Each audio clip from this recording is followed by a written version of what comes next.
मेरा नाम कविता है। ये कहानी मेरी बेटी रूही और उसकी ज़िंदगी पर है। मैं बरेली के एक छोटे से कस्बे की रहने वाली हूँ। जब मैं विधवा हुई तो मेरे माँ बाप ने मेरी दूसरी शादी कर दी। एक ऐसे व्यक्ति से कर दी जिसका पहले से ही बेटा था और मेरे पास भी एक बेटी थी और मेरा बेटा और बेटी एक ही कमरे में सोते थे। मगर सुबह उठते ही मेरी बेटी बेड की चादर दिन प्रतिदिन चेंज कर देती थी। फिर मुझे छिप छिप कर पुरानी चादर धोती और खुद नहाने चली जाती। कई बार तो मेरी बेटी बेहोश भी हो जाया करती थी। वे दिन बे दिन बहुत कमज़ोर होती जा रही थी। एक सुबह उठकर मैं जल्दी से बेटी के कमरे में चली गई, मगर आगे का माहौल देखकर मैं शर्म से पानी पानी हो गई। दिल से एक यही बात निकली कि हे भगवान, ऐसा मंदिर कभी किसी माँ को ना दिखाए, क्योंकि वे मेरी बेटी और बेटा में शादी के 2 साल बाद ही विधवा हो गई थी। उस वक्त मेरी उम्र 18 साल थी, क्योंकि मेरे माँ बाप ने मेरी शादी 16 साल की उम्र में ही कर दी थी। मैं अपने माँ बाप की एकलौती बेटी थी, मगर मुझे ऐसा लगता था मैं उन पर एक बहुत बड़ा बोझ हूँ, मानो जैसे कि मैं उनकी बेटी ही नहीं थी। मेरे पैदा होने के बाद ही मेरी माँ को कोई खुशी नहीं दे पाई थी और मेरे पिता, उनको तो बेटे की बहुत चाह थी, इसीलिए वे मुझे नापसंद करते थे और हमेशा ही मुझसे अलग रहते थे। मुझे दिल से प्यार नहीं करते थे। वे मुझे अपना मानते भी नहीं थे और मुझ पर बहुत गुस्सा करते थे। कुछ खानदानी संस्कृतियों की वजह से मेरे पिता दूसरी शादी भी नहीं कर सके। बस इसी कारण वे मुझसे बहुत नफरत करते थे। हर वक्त मुझे सख्ते से ही बात करते थे और इसी वजह से उन्होंने मेरी शादी भी जल्द ही करवा दी। मेरा पति सरकारी स्कूल में शिक्षक था। हमारे एक 3 साल की बेटी थी, मगर एक दिन विद्यालय से आते हुए रास्ते में उनका एक्सीडेंट हो गया और मौके पर ही उनकी मृत्यु हो गई। वे भी मेरा साथ छोड़कर चले गए। वे दिन मेरे लिए किसी कयामत से कम नहीं था। मुझ पर तो परेशानियों के पहाड़ ही टूट पड़े थे। कुछ दिन गुजरने के बाद मेरे सास ससुर ने भी मुझे मेरे माँ बाप के घर भेज दिया। शायद उन पर भी मैं बोझ ही थी। वे भी मुझे अच्छे नहीं समझते थे। उनके ख्याल से मैं मनहूस थी, स्वार्थी। मैंने ही जैसे उनके बेटे को मार दिया है। फिर मैं चुपचाप अपने माँ बाप के साथ उनके घर आते। मेरे माँ बाप ही मुझे बोझ ही समझते थे। मैं अपनी बेटी को सीने से लगाकर अकेले अकेले बहुत रोती थी। फिर कुछ दिन बाद मेरे माँ बाप ने मेरी दूसरी शादी कर दी, एक ऐसे व्यक्ति से जिसका पहले से ही एक बेटा था और मेरे पास भी एक बेटी थी। हम दोनों एक जैसे थे, इसीलिए हमारी शादी हो गई, वरना मेरे तो अच्छे रिश्ते भी नहीं आते थे। उसका बेटा मेरी बेटी से 1 साल छोटा था। उसके बेटे का नाम राहुल था और मेरी बेटी का नाम रूही था। हम लोग साथ ही रहने लगे और वक्त इसी तरह गुजरने लगा। देखते ही देखते रूही 16 साल की हो गई और राहुल 15 साल का हो गया। जब राहुल के पिता का देहांत हो गया, वे भी इस दुनिया से चले गए। मतलब मेरे दूसरे पति भी हमेशा हमेशा के लिए हमें छोड़कर चले गए। उनकी हमेशा ही तबीयत खराब रहती थी। उन्हें बीमारियों ने घेर रखा था, लेकिन उनकी बीमारियों के साथ जैसे तैसे गुजर बसर हो रहा था। उनके जाने के बाद मानो जैसे घर की रौनक ही उड़ गई हो। हमारा अपना मकान था, इसीलिए किराए की चिंता नहीं होती थी और मेरे घर में ही एक किराने की छोटी सी दुकान थी। एक दिन जब हम सब लोग सो रहे थे, फिर अचानक ही बहुत ज़ोर से आवाज़ आई। मेरा तो दिल बहुत घबरा गया था और डर भी गई थी। मैंने देखा कि आवाज़ तो रूही के कमरे से आई है। मैं उसके कमरे की तरफ दौड़ी तो मैं देखती ही हैरान रह गई। कमरे की छत गिर गई थी। ये देखकर मैं घबरा गई। मुझे डर था कि कहीं राहुल तो एक छत के नीचे नहीं दब गया। जब मैं करीब गई और मैंने जाकर देखा तो राहुल वहाँ नहीं था। वे बाथरूम जाने के लिए उठा होगा, इसी वजह से उसकी जान बच गई, क्योंकि उसके कमरे की छत गिर गई थी। अच्छा हुआ कि राहुल को कोई चोट नहीं आई। अगर उसको कुछ हो जाता तो मैं उसके स्वर्गवासी पिता को क्या मुंह दिखाती। लेकिन अब हमारे पास इतने पैसे नहीं थे कि हम उसको दोबारा डलवा सकें। कमरे का तो कबाड़ा ही बन गया था। सारी छत गिर चुकी थी और हमने उसको उसके हाल पर ही छोड़ दिया। उसके बाद मैंने अपने लिए अपना बिस्तर रसोई में डाल दिया और कमरे में दोनों बच्चों को सोने के लिए कहा, क्योंकि बाहर तो बहुत ज़्यादा सर्दी थी और बाहर कोई सो भी नहीं सकता था और कमरे में एक बेड पर एक चारपाई ही थी। 2 लोग भी बहुत मुश्किल से सो पाते थे। अब दोनों एक ही कमरे में सोते थे। मजबूरी थी, क्या कर सकते हैं। एक कमरे में दुकान थी और मेरे पति ने घर में 3 ही कमरे बनवाए थे, तो हम 3 लोगों के हिसाब से ठीक थे, लेकिन एक कमरा दुकान के लिए भी तो ज़रूरी था। अब मजबूरी थी, क्या कर सकते हैं, गुजारा तो करना ही था। एक दिन मेरा बेटा बेटी कमरे में सोए थे। सुबह सुबह कुछ ऐसा हुआ कि मैं चकित रह गई। राहुल तो सवेरे उठकर नाश्ता करने भी बैठ गया था, जबकि रूही अभी तक सो रही थी। वे इतने देर तक नहीं सोती थी, लेकिन आज वे इतनी देर तक सो रही थी। उसकी आदत थी कि वे सुबह जल्दी उठ जाया करती थी। मैंने उसको आवाज़ भी दी, तो वे उठ नहीं रही थी। थोड़ी देर के बाद मैंने उसके कमरे में जाकर उसको देखा तो पता चला कि वे बेहोश हो चुकी थी। मैं बुरी तरह से घबरा गई थी कि उसको क्या हो गया। मैंने फौरन ही राहुल को बोला कि पास के ही डॉक्टर को घर बुला लाओ। डॉक्टर घर पर आया तो डॉक्टर ने कहा कि ये बेहोश हो गई है। लड़की काफ़ी कमज़ोर है, खून की भी कमी है। कोई भारी काम इसे मत करवाना, बस आराम ही करवाना। फल, अच्छा खाना वगैरह खिलाइए, ठीक हो जाएगी। जब रूही को होश आया तो मैं उसके पास गई और मैंने उससे पूछा कि तुम्हें क्या हो गया था। तो वे कहने लगी कि बस ऐसे ही बैठे बैठे मुझे चक्कर आने लगे थे और मैं बेहोश हो गई थी। मैंने अपनी बेटी को कहा कि तुम आराम करो, मैं तुम्हारे लिए नाश्ता बनाकर लाती हूँ। जब मैं नाश्ता लेकर आई और मैंने आकर देखा, वे अपने कमरे में नहीं थी और कमरे के बिस्तर पर चादर भी नहीं थी। मैंने बाहर जाकर उसको देखा तो वे उसी चादर को बैठकर धो रही थी। मैंने उससे पूछा, तुम ही ये चादर क्यों धो रही हो? तुम्हारी तो तबीयत ठीक नहीं है। डॉक्टर ने तुम्हें आराम करने के लिए कहा है। मैं उस पर बहुत चिल्लाई और कहा कि यहाँ से उठकर अपने कमरे में जाओ और नाश्ता करो, कुछ खाओ पियो, तभी तो ठीक हो जाओगी। उसने कहा, नहीं नहीं, मुझे ये चादर ज़रूर धोनी है। बिस्तर पर बिछाने के लिए हमारे घर में एक ही तो चादर है। मैंने कहा कि अचानक से चादर धोने का भूत तुम्हारे सर पर क्यों सवार हो गया है? इतनी तो चादर गंदी नहीं थी जो तुम उसको धोने के लिए बैठ गई। छोड़ दो इसे, मैं खुद इस चादर को धो दूंगी। उठो यहाँ से। उसने मेरी बात नहीं मानी, चादर को छत सुखाने के लिए चली गई। उसके बाद ही उसने नाश्ता किया। फिर थोड़ी देर के लिए वे सो गई। राहुल भी काम पर जा चुका था। उसको सिर्फ मैंने हाई स्कूल तक की पढ़ाई करवाई थी और वे कपड़े की दुकान पर काम करता था। वे बहुत ही मेहनती था। घर वाली दुकान तो मैं खुद ही चला लिया करती थी। वैसे भी उस दुकान में ज़्यादातर बच्चे ही आते थे। दिन इसी तरह से गुजर गया।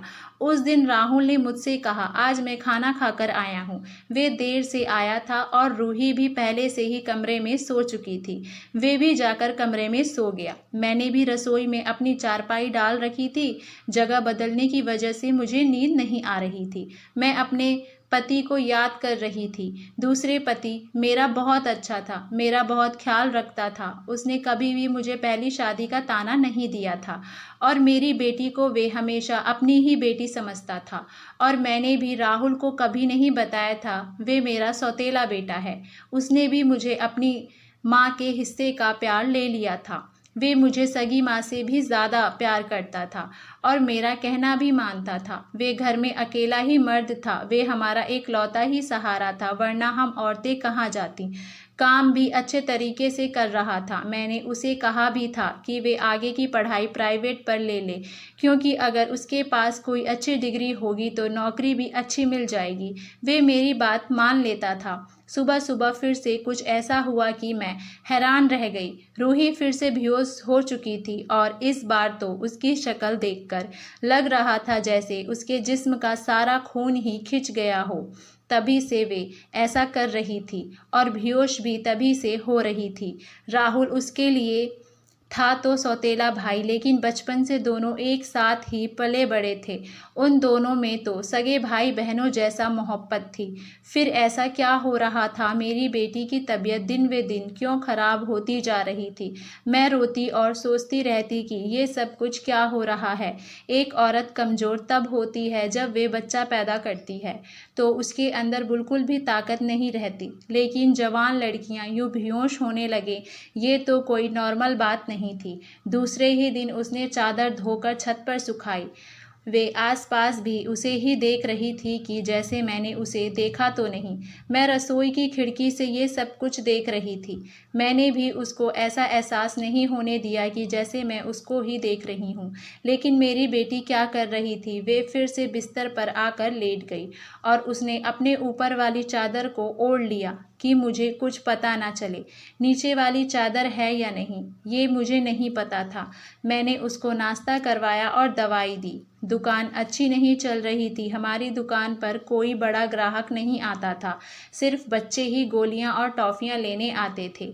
10-5 देकर चले जाते। इसी तरह से तो काम नहीं चलने वाला था। मैं बहुत परेशान थी। लेकिन ये बात मैंने अपने बच्चों को कभी नहीं बताई। राहुल को भी कुछ नहीं बताया, क्योंकि वे पहले से ही नौकरी कर रहा था। अब अगर ऐसे में ये बात बता देती तो और भी ज़्यादा परेशान हो जाता। लेकिन मैं खुद बहुत परेशान हो गई थी। ऊपर से डॉक्टर ने कहा था बेटी को अच्छी चीज़ खिलाओ। लेकिन घर में तो दाल रोटी के भी पूरे पैसे नहीं हो रहे थे। घर का खर्च करना बहुत मुश्किल हो रहा था। लेकिन एक दिन कुछ बहुत ही अजीब हुआ। मैंने अपने बेटे राहुल को, रूही को कुछ ऐसी बात करते हुए सुना जिसकी मुझे बिल्कुल भी समझ नहीं आई। मेरे बेटे ने कहा, ये तुमने तो अभी से ही अपनी तबीयत खराब कर ली है। इस तरह तो नहीं चलेगा। अगर तुम्हें इतनी परेशानी हो रही है तो फिर हम ये सब नहीं कर सकते। मेरी बेटी ने कहा कि नहीं, मुझे काम करना है। मुझे क्या पता था कि मेरे साथ ये सब कुछ हो जाएगा।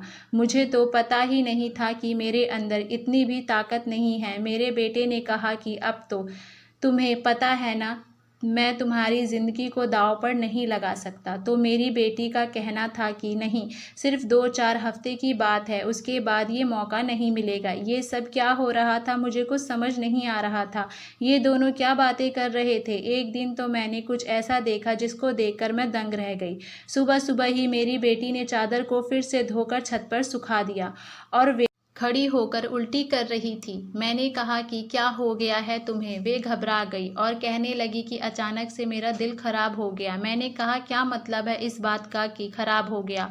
तुम क्या खा रही हो? तुम चादर को बार बार क्यों धोती हो? क्या छिपा रही हो मुझसे? अगर मुझे पता चला कि तुमने कोई ऐसी वैसी हरकत की है जिसकी मेरे और तुम्हारे बाप की इज्जत दांव पर लग गई, तो मैं तुम्हें कभी माफ़ नहीं करूँगी। मेरी बेटी हैरान हो गई। उसने कहा, माँ, आप इस तरह की बातें कर रही हैं। ऐसा कुछ नहीं है जैसा आप सोच रही हैं। लगता है आज आपने कोई फिल्म देखी या किसी ने आपके कान मेरे खिलाफ भर दिए हैं, जो आप इस तरह की बातें कर रही हैं। मैं ऐसा करूँगी, और अगर मैंने इस चादर को धो दिया है तो क्या हो गया? चादर गंदी हो गई थी, बस इसीलिए धो दिया। आपको तो पता है कि कई दिनों से मेरी तबीयत खराब है, तो दवाई खाने की वजह से मेरे पेट में भी खराबी हो रही है। अगर मुझे उल्टी आ गई तो इसका और कोई मतलब नहीं है। मेरी बेटी मुझसे इस तरह से बात कर रही थी। मैंने उसके मुंह पर एक थप्पड़ दे मारा और वे ज़मीन पर गिर गई। तभी अचानक राहुल भी आ गया। उसने कहा कि माँ, आप ये क्या कर रही हैं? आपने इस पर हाथ क्यों उठाया? तो मैंने उससे कहा, मैंने उसको मारा है, इस पर हाथ उठाया है। ऐसा तो मुझे बहुत पहले ही करना चाहिए था, लेकिन अभी तक पूरी तरह से बात की तह तक नहीं पहुंची हूँ। मुझे पता चला गया कि तुम दोनों के बारे में उस दिन देखना। अब मुझे खुद पता नहीं था कि मुझे क्या हो गया था। मेरे दिल में जो बात आ रही थी मैं वही बोलती जा रही थी, जो कि मुझे इस तरह नहीं करना चाहिए था। रात को अचानक मेरी आंख खुली और मैंने देखा कि मेरे बच्चों के कमरे की लाइट जल रही थी। उस वक्त वे क्या कर रहे थे? उनको तो इस समय सो जाना चाहिए था और मुझसे तो शाम को कह रहे थे कि आज हम जल्दी सो जाएंगे। मैं जब कमरे के करीब गई तो वे ना सिर्फ जाग रहे थे बल्कि बातें भी कर रहे थे। किसी बात पर बहुत ज़्यादा खुश हो रहे थे। मेरा बेटा कह रहा था कि तुम बहुत खुशकिस्मत हो, तो बेटी कहने लगी कि हाँ, खुशकिस्मत तो मैं हूँ, लेकिन अभी कल फिर से जब मेरी तबीयत खराब होगी तो माँ मुझे देखकर बहुत परेशान हो जाएंगी। कब तक ऐसे झूठ बोलेंगे? बेटा बोला, बस कुछ दिन और कर लेते हैं, फिर सब कुछ ठीक हो जाएगा। मैं उनकी बातें सुनकर हैरान रह गई। आज मुझसे रहा नहीं गया। मैंने कमरे के दरवाजे को खोलने की कोशिश की तो मैं हैरान रह गई। उन्होंने दरवाजे को अंदर से बंद क्यों किया था? क्या वजह थी दरवाज़ा अंदर से बंद करने की? वैसे भी मौसम बदल रहा था, उनको दरवाज़ा खोल कर सोना चाहिए था। मैंने दरवाजे पर बार बार दस्तक देना शुरू कर दिया, लेकिन इस तरह से दस्तक देने के बावजूद भी उन लोगों ने दरवाज़ा खोलने में आधा घंटा लगा दिया। और उसके बाद जब मैंने कमरे में देखा तो उनके अलावा कमरे में कोई नहीं था, और वे दोनों ऐसे ही शक्ल बनाकर बैठे थे जैसे नींद से जागे हों। मैंने कहा, इतनी देर से दरवाज़ा क्यों नहीं खोल रहे थे? तो कहने लगे, हम सो रहे थे। मैंने कहा कि झूठ नहीं बोला करो, तुम लोग जाग रहे थे और बातें कर रहे थे। उन्होंने कहा कि हम क्या इस समय जागेंगे और क्यों बातें करेंगे? हमारा कौन सा कल पेपर है जो हम तैयारी करेंगे और जागेंगे? हम लोग तो सो रहे थे। मुझे उन दोनों की हरकत समझ नहीं आ रही थी। मेरे पास बोलने के लिए कोई शब्द नहीं थे। मुझे उनकी बातें समझ नहीं आ रही थी, क्योंकि वे दोनों तो ऐसे ही बैठे थे जैसे नींद से अभी अभी जागे हों। उसके बाद मैंने उनको कुछ नहीं कहा और वहाँ से चली गई, लेकिन मैं सोचती थी कि कोई ना कोई गड़बड़ तो ज़रूर है। मैं ये देखकर हैरान रह गई। एक दिन मेरी बेटी ने बाजू के नीले के निशान भी थे। ये तो जख्म के निशान थे। मुझे समझ नहीं आ रहा था कि उसे क्या लगा था। मैंने उससे पूछा तो उसने कहा कि छुरी लगी है, लेकिन छुरी तो उंगली पर लगती है, बाजू पर नहीं। मेरी बेटी कोई ना कोई बात ऐसी है जो मुझसे छुपा रही थी। कभी बेहोश हो जाती थी, कभी उसके शरीर पर अजीब अजीब तरीके के निशान होते थे, और कभी उठकर अपने बेड की चादर धोने लग जाती थी और मुझे कमरे में जाने नहीं देती थी। मेरा दिमाग जिस तरफ जा रहा था मैं वैसा ही सोचना नहीं चाहती थी। मेरी गलती थी। मैंने आग और पानी को क्यों एक साथ रखा? मुझे ऐसा ना करना चाहिए था। सोच लिया कि मुझे अब क्या करना है। जवान लड़का और लड़की को मुझे एक साथ ही एक कमरे में नहीं सोने देना चाहिए था। गलती तो मेरी ही थी। मुझे इन सब बातों का ध्यान रखना चाहिए था। राहुल था तो रूही का सौतेला ही भाई। नियत बदलते देर नहीं लगती। जवानी की इस उम्र में बच्चे बुरी संगत में पड़ ही जाते हैं। सगा भाई तो सगा होता है और सौतेला भाई तो सौतेला। तो फिर मैं कैसे सौतेले भाई बहन को एक साथ एक ही कमरे में सुला रही थी? ये मेरी ही गलती थी। जब हम ही बच्चे पर ध्यान नहीं देंगे, परेशानियां तो पैदा होंगी ही। अच्छी बुरी बातों का ध्यान तो हमें ही रखना होता है। बच्चे तो नादान होते हैं और नादानी में ही बहुत सारी गलतियां कर बैठते हैं। जैसे जैसे विचार मेरे दिमाग में आ रहे थे, अगर सारे विचार सही हो गए तो फिर सारा का सारा कसूर मेरा ही होगा। मैंने अपने बेटे और बेटी पर नज़र रखी थी। एक दिन मेरा बेटा बेटी को कोई चीज़ लाकर दे रहा था। मैं छुपकर उनकी बातें सुनने लगी। उसने कहा कि ये तुम्हारी दवाई है, इसे परेशानी के लिए ये दवाई ले लो तो सब कुछ ठीक हो जाएगा। उसने मेरी बेटी को छिपाकर वे गोलियां दी। मैं परेशान हो गई कि किस चीज़ की गोलियां उसको दे रहा है। आखिर ऐसी क्या बात है जो परेशानी है? दोनों हल करना चाहते हैं और उसके बारे में मुझे नहीं पता। और ये दवाइयाँ कुछ अजीब थीं। क्यों लग रही थीं? मेरी बेटी ने भी वे दवाइयाँ फ़ौरन से पकड़ ली और उसको अपने दुपट्टे के पल्लू में छिपा लिया। बेटे ने कहा कि रात को सोने से पहले खा लेना, तो फिर अगले दिन तुम बेहोश बिल्कुल भी नहीं होंगी। और 2-3 दिन तक मेरी बेटी बेहोश नहीं हुई थी, लेकिन उसके बाद शायद उसकी वे गोलियां ख़त्म हो गईं और एक दिन बाद फिर से मेरी बेटी बेहोश हो गई थी। मेरा बेटा भी घर पर नहीं था, इसीलिए मैंने आज फ़ायदा उठाने के बारे में सोचा। मैंने वे चादर बहुत ही होशियारी से बेटी के नीचे से खींच ली और उसको तरीके से तय करके अपने कमरे में ले गई। मुझे खोलकर देखना था कि इस पर क्या लगा होता है, जिसकी वजह से मेरी बेटी सुबह उठते ही उसे धोना शुरू कर देती थी और यहाँ तक कि अपनी बीमारी का भी ख्याल नहीं करती थी। जब मैंने चादर को खोलकर देखा तो पहले तो मुझे कुछ नज़र नहीं आया, लेकिन जब मैंने ध्यान से देखा तो ये देखकर मैं हैरान रह गई। उस चादर पर सफ़ेद सफ़ेद बाल थे और पूरी चादर बालों से भरी हुई थी। मुझे समझ नहीं आया ये किस चीज़ के बाल हैं, क्योंकि ये बाल कुछ सफ़ेद छोटे छोटे बाल थे। मैं हैरान हो गई, लेकिन मुझे ये बात समझ नहीं आई। मैं सोचती रही कि ये सब कुछ क्या हो रहा है। मैं बेटी और बेटे की हरकतों पर नज़र रखी थी, इसीलिए सारा कुछ अपने दिमाग में सोच रही थी, लेकिन मैं किसी नतीजे पर नहीं पहुंची थी। तब तक मेरी बेटी को ही पता चल गया कि चादर मैंने देख ली है, तो वे मेरे पास आकर बैठ गई और कुछ अजीब सी घबराई हुई नज़र आने लगी। उसके बाद मैंने उससे पूछ लिया कि क्या बात है, क्यों परेशान लग रही हो तुम।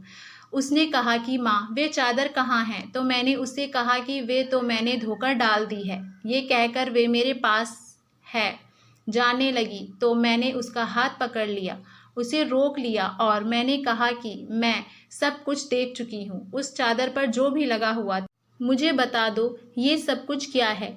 तुम मुझसे इतने दिनों से क्या छिपा रही हो। मैं बहुत परेशान हो गई हूँ, मेरे दिमाग में बहुत बुरे बुरे विचार आ रहे हैं। तो मेरे पास बैठ गई और फिर मेरी बेटी ने मुझे ऐसी बात बताई कि मेरे कदमों तले से ज़मीन निकल गई। मेरी बेटी ने मुझे बताया कि माँ, जैसे आप समझ रही हैं वैसा बिल्कुल भी नहीं है।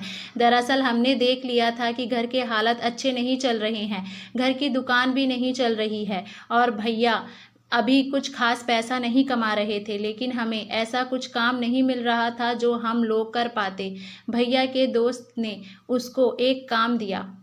उसने कुछ बहुत सी नस्ल किस्म के बिल्ली के बच्चे रखे हुए थे जो कि 3 से 4 की तादाद में थे, लेकिन उसको संभालने उसके बस के बाहर था। इसीलिए उसने हमें उन बच्चों को संभालने का काम दिया और उस काम के बहुत सारे पैसे दिए। दरअसल भैया भी पूरा दिन वहीं होते थे, लेकिन रात को भैया को आराम भी करना होता था, इसीलिए उन बिल्लियों के बच्चों को कमरे में ले आते थे और मैं उनको संभाल लेती थी। उन्हीं के बाल सुबह चादर पर लगे हुए थे, उनको मैं सुबह को धो देती थी, क्योंकि हमें पता था कि आपको इस तरह की चीज़ें अच्छी नहीं लगती और हम आपको ये सब कुछ बताना भी नहीं चाहते थे। हम ये सब काम कर रहे हैं और मुझे बाद में पता चला कि मुझे बिल्ली के बच्चों से एलर्जी हो जाती है, जिस वजह से मैं सुबह को बेहोश हो जाती थी। भैया ने मुझे जो दवाई लाकर दी थी वे भी इसी चीज़ की थी, ताकि मेरी एलर्जी कम हो जाए। माँ, भैया का दोस्त बहुत अमीर है और वे इस काम के हमें बहुत ज़्यादा पैसे दे रहा था और वे हमें एक दिन के 1000 दे रहा था। और आज उन बच्चों का हमारे घर में आखिरी दिन था,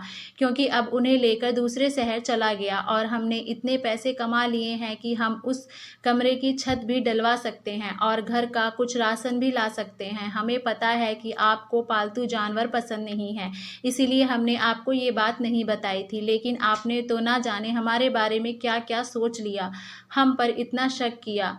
आपने हमारे बारे में जो बातें की वो हमारे दिल में तीर की तरह जाकर लगती थी। मैं जानती हूँ कि वे मेरा सौतेला भाई है, लेकिन वे मेरे सगे भाइयों से बढ़कर है। उसने हर बार सिर्फ हमारे बारे में सोचा, जबकि देखा जाए तो हम उसके क्या लगते हैं। उसका पिता तो इस दुनिया से जा चुका है और उसके अपने रिश्तेदार भी तो हैं जो कि हमसे बहुत ज़्यादा अमीर हैं। उसके साथ जाकर भी तो रह सकता है, लेकिन वे फिर भी हमारे साथ रहता है, क्योंकि वे हमें अकेला नहीं छोड़ सकता। उसने हमेशा मुझे अपनी सगी बहन ही माना है। उसने कभी मुझसे कोई गलत बात नहीं की और वे हमारा हमेशा साथ देता है, हमारे लिए बहुत कुछ करता है, पूरा दिन काम करता है। रात को मैं उसकी मदद करती थी।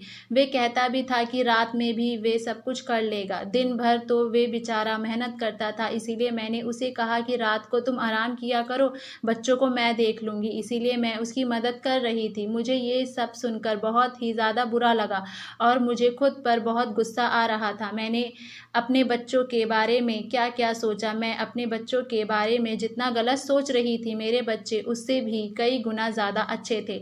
इतनी गलत बातें मैंने उनके बारे में सोचा जिनके मुझे सोचना भी नहीं चाहिए था। हमने ये बात राहुल को नहीं बताया, रूही ने भी उसको कुछ नहीं बताया कि मुझे सारी बात का पता चल गया है, क्योंकि अब ये काम वैसे भी ख़त्म हो गया था और मैं उसकी नज़रों में और ज़्यादा नहीं गिरना चाहती थी। कुछ दिन बाद राहुल ने उस कमरे की छत डलवा दी और अब हमारे घर का कमरा भी ठीक हो गया था। धीरे धीरे हमने बहुत मेहनत की। मेरी बेटी ने भी घर के बच्चों को ट्यूशन पढ़ाना शुरू कर दिया था। हमारे हालत पहले से बेहतर होने लगे। धीरे धीरे इतने बेहतर हो गए कि हमारे घर में कोई तंगी नहीं रही। मेरे साथ ज़िंदगी ने बहुत बुरा किया था, लेकिन अच्छा किया कि मुझे बहुत ज़्यादा अच्छे बच्चे दिए, चाहे वे मेरे अपने थे या पराए। ईश्वर की कृपा से मेरे दोनों बच्चे बहुत ही मेहनती हैं और इस बात को समझते हैं कि अभी उनकी मेहनत के दिन हैं।